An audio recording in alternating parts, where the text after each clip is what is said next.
kami dari kelas 12 IPA 2 ingin mengadakan podcast secara dadakan. Sebelum itu, izinkan kami memperkenalkan diri terlebih dahulu. Di sebelah kanan saya ada Rosa. Saya Lifatul. Saya sendiri Wulan Fidiana. Mari kita mulai acara podcastnya. Pertama-tama kalian sudah mendengarkan cerpen itu kan? Udah. Cerpen senja untuk sepotong senja untuk pacarku kan? Udah. Kalau boleh tahu makna dari cerpen itu apa ya?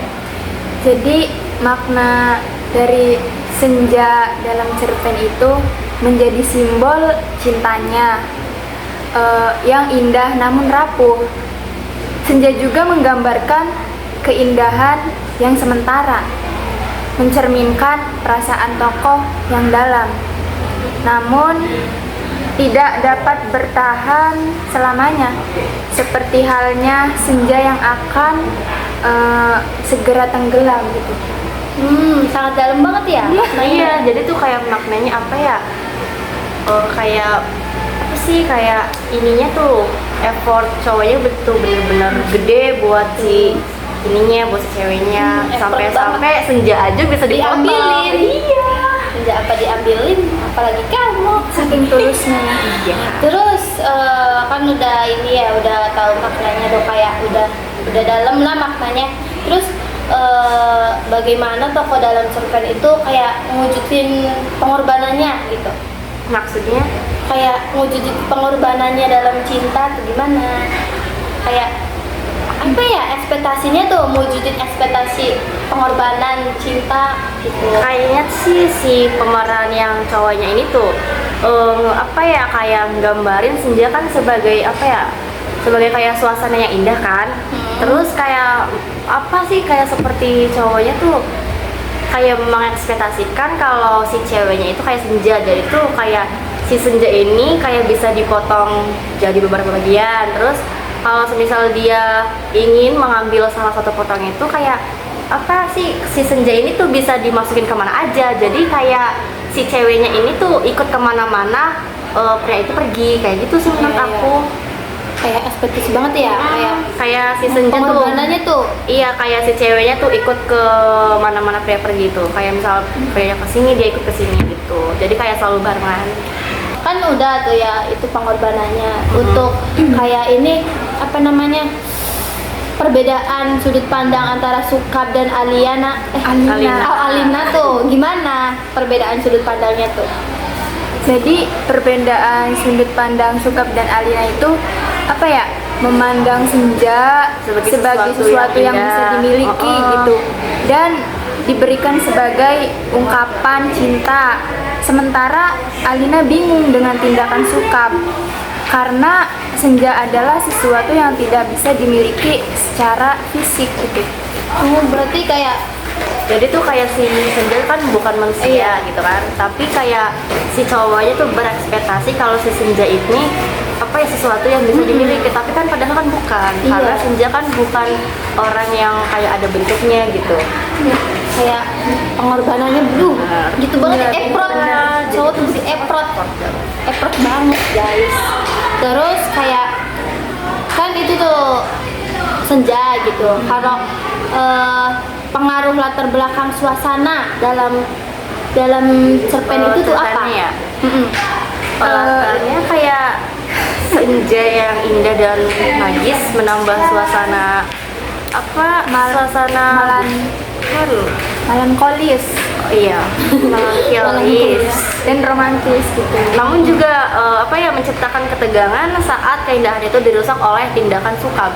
Kayak berarti tuh senjanya yang indah, terus tiba-tiba ada satu orang yang merusak senjanya. Kayak senja kan ya udah kayak apa ya, kayak besar gitu kan. Terus tiba-tiba terus tiba-tiba si cowoknya itu merusaknya kayak misal kayak senjanya tuh dipotong, terus di bawah sebagian kayak potongan senjanya. Kan itu kan kayak nggak pantas gitu kan. Merelakan senja dipotong gitu ya. Kayak dirusak banget. Iya, merusak. Kan ini hubungannya cinta dan alam. Senja kan alam. Nah, apa sih hubungan cinta dan alam itu apa? Menurut kalian itu apa? Hubungan cinta dan alam. hubungan cinta dan alam tuh kayak gini gak sih, kayak misal kita itu mendeskripsikan orang sebagai ini alam. Kayak misal, oh iya aku ini suka pantai gitu, terus di pantai kan ada senja gitu kan. Ah senja pesan sebetulnya sama ya. Terus kayak Senja sama. kita tuh deskripsiin si senja ini kayak orang yang kita cinta. Jadi kita rela buat pergi jauh-jauh dari rumah untuk melihat senja. Kayak itu kan semacam bentuk pengorbanan gitu kan ya. Karena kita itu kayak rela banget datang jauh-jauh buat ngelihat si senja, kayak buat ngelihat si pujaan hati gitu. Itu juga termasuk kayak ini kan, apa sih, effort cowok buat nemuin ceweknya. Karena saking tulusnya si cowoknya. Karena ceweknya kan jauh gitu. Terus kayak di cerpen ini tuh menggambarkan cinta dan alam sebagai dua hal yang indah. Kayak terus tetapi tidak bisa dimiliki sepenuhnya. Kayak artinya gini, kamu boleh cinta sama Alina, tapi kamu itu nggak bisa maksain si Alina buat menerima kamu juga. Terus kayak tindakannya itu merusak keseimbangan alam. Demi cinta membawa konsekuensi negatif. Konsekuensi negatifnya itu kayak dia itu udah si apa ya, kayak udah si cowoknya kan kayak udah ini apa sih, kayak menurut aku si cowoknya itu kayak ini apa sih, ini apa sih, kamu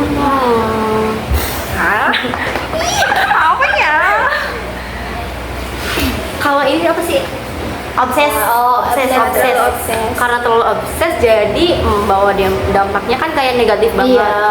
Udah mah si ceweknya nggak mau, tapi si cowoknya itu terus maksa, itu juga kan pengaruhnya kan negatif gitu. Berarti tuh cinta dan alam tuh sama-sama indah, tapi tergantung orang yang mencintainya kayak gimana. Kalau kitanya membawa ke hal yang negatif berarti aja, cintanya itu nggak bener-bener tulus. buat apa gitu kalau negatif mah.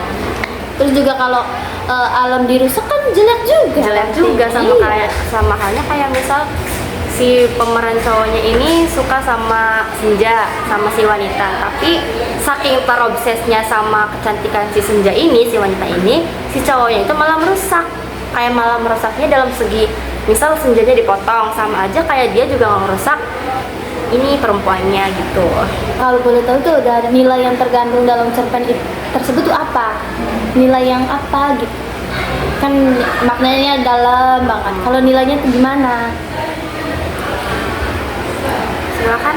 Jadi dari apa ya, kutipan nilai cerpen tersebut itu terdapat sindiran bahwa apa ya, cinta itu lebih dari sekedar kata-kata, melainkan effort ya? melainkan cinta juga harus dengan pengorbanan gitu, atau ketulusan dan perjuangan dalam menggapai cinta gitu. Kayak bisa diartiin juga kayak misal si cowok ini effort banget ke ceweknya, tapi dalam bentuk hal yang tulus gitu. Kayak maksudnya si cowok ini ngejar ceweknya itu dalam hal yang tulusnya, kayak oh ya secara aku pengen milikin dia, tapi dalam sama-sama kayak apa ya, tulusnya itu ya kayak tulus itu. Tapi kalau si cowok ngejar ceweknya tapi enggak dengan hal yang tulus, kayak misal kayak ke obses, itu nggak bakal nerima ceweknya juga. Negatif juga terus dampaknya. Ya betul. Soalnya tuh dalam banget intinya. Antara si cowok merjuangin cintanya, tapi kayak si cowoknya itu kayak obses gitu.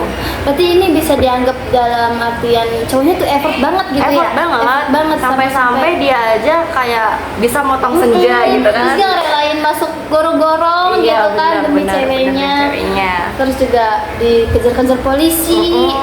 Ya untuk kalian kalau ingin tahu apa sih yang diceritain kita tuh, kalian cari aja namanya di YouTube cari namanya apa tuh, sepotong senja pacarku. Itu bagus banget guys, effort banget cowoknya. Kita itu mau rekomendasiin cerita ini buat kalian yang mau nonton juga. Ya kayak ceritanya kayak dari podcast ini kayak menarik gitu, kalian bisa baca kalian bisa dengerin selengkapnya itu di YouTube ya. Pokoknya tuh intinya tuh maknanya dalam Dalam banget. Terus juga yang bawain ceritanya suaranya enak.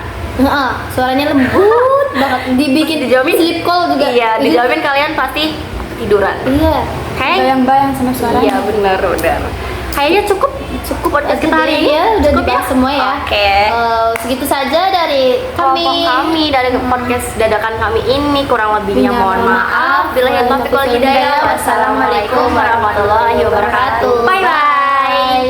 Menurut kalian ini termasuk cerita sejarah bukan sih, cerpen soal sejarah? Bukan, ini bukan termasuk cerita sejarah. Kenapa? Kayak termasuk kan kata kalian ini bukan gitu. Kalau cerita sejarah tuh gimana aja? Jadi cerita sejarah itu biasanya berisi tentang peristiwa-peristiwa yang kayak udah benar-benar terjadi di masa lampau gitu, dan memiliki latar belakang sejarah atau tokoh-tokoh yang nyata gitu kan, serta urutan peristiwa yang jelas sesuai dengan fakta sejarahnya. Sedangkan cerpen Sepotong Senja Untuk Pacarku kayak apa ya, fiksi yang mengandung unsur imajinasi, bukan cerita berdasarkan peristiwa sejarah yang benar-benar terjadi gitu. Oh, berarti kayak itu Sepotong Senja buat pacarku tuh bukan cerita sejarah ya? Iya, bukan.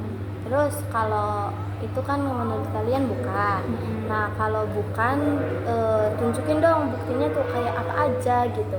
Buktinya itu kayak misal kalau di sejarah kan pasti ada tanggal sama tahunnya kan, kayak tanggal sama tahun kejadian itu terjadi. Sedangkan cerita ini kan nggak ada tanggal terjadinya gitu, kayak penulis juga nggak menuliskan atau nggak menceritakan bahwa si cerita ini tuh ada tanggal penulisannya, kayak ditemukannya itu pada tanggal ini kan nggak ada. Itu yang pertama menurut aku. Terus yang dibilang ini nggak termasuk cerita sejarah juga, misal si cerita ini tuh adanya di masa lampau. Emang pas di masa lampau si cowok sama si ceweknya ini emang beneran udah bersatu gitu kan, itu kan bukan termasuk juga. Terus ada beberapa juga kayak cerpen ini tuh lebih tepat dikategorikan sebagai cerita fiksi. Cerita fiksi yang dinamain cerita fiksinya itu kayak itu sebuah khayalan si penulis. Kalau cerita ini benar-benar kayak belum terjadi kayak gitu. Terus dikategorikan sebagai cerita fiksi sering menggunakan gaya penulisan yang menyatukan realita dengan imajinasi liar. Si penulisnya ini kayak benar-benar di luar imajinasi si penulis, kayak bentuk contohnya itu imajinasinya senjanya bisa dipotong, itu juga bentuk halusinasi atau Kayak bentuk nggak mungkin gitu iya, ya. imajinasi juga. Terus sebagaimana juga terletak dalam cerpen ini, cerita tersebut menggambarkan kisah cinta dan romantisme yang dikombinasikan dengan metafora simbol, kayak misalnya tentang senja yang dikirim atau dipotong, Dimasukin ke saku gitu ya, Iya. kayak nggak mungkin banget. mungkin banget. Jadi itu kayak benar-benar cerita fiksi, benar-benar imajinasi seorang penulisnya, bukan hal yang ada di dunia ini gitu.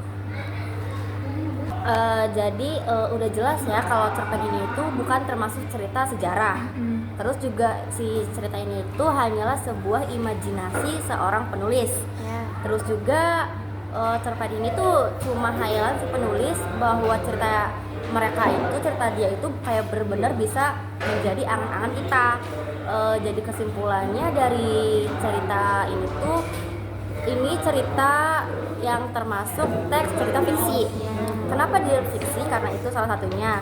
Terus juga dalam cerita ini tuh ada hal yang lebih mendeteksi surrealismenya. Jadi bukan cerita sejarah. Ya, Oke, terima kasih. saja. Bye bye.